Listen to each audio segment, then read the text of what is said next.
अगर आपके जीवन में धन की कमी निरंतर बनी हुई है, आप कर्ज में डूबे हैं, आपकी आर्थिक तंगी नहीं दूर हो रही, तो ये मंत्र आपके लिए है। ये कोई साधारण धन प्राप्ति मंत्र नहीं है।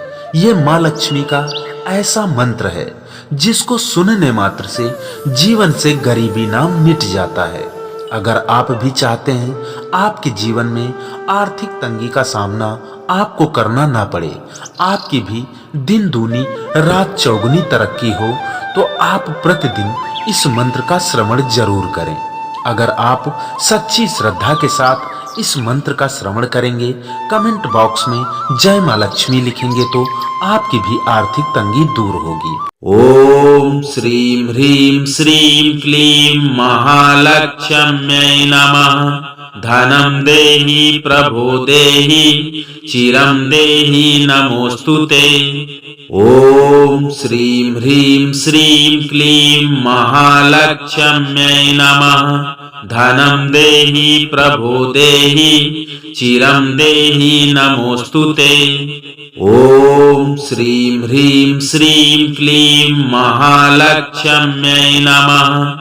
धनं देहि प्रभो देहि चिरं देहि नमोस्तुते। ओम श्रीं ह्रीं श्रीं क्लीं महालक्ष्म्यै नमः। धनं देहि प्रभो देहि चिरं देहि नमोस्तुते। ओम श्रीं ह्रीं श्रीं क्लीं महालक्ष्म्यै नमः। धनं देहि प्रभो देहि चिरं देहि नमोस्तुते।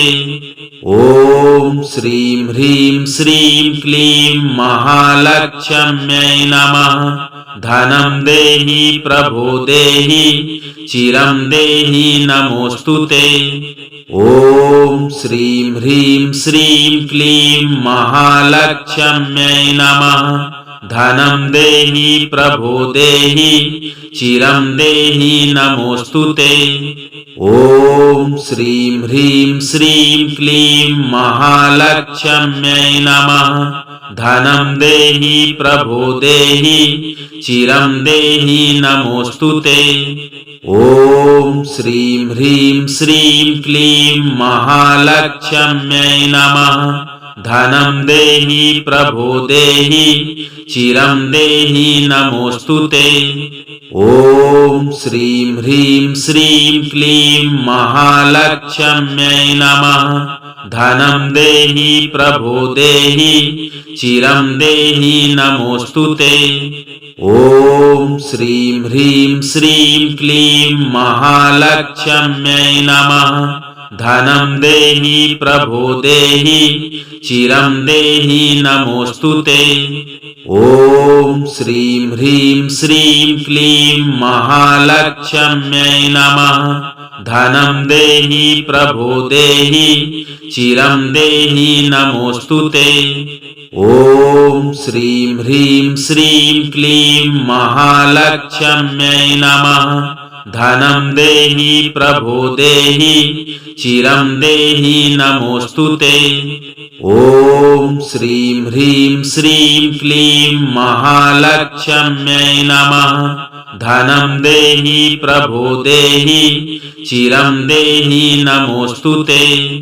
ओम श्रीं ह्रीं श्रीं क्लीं महालक्ष्म्यै नमः। धनं देहि प्रभो देहि चिरं देहि नमोस्तुते।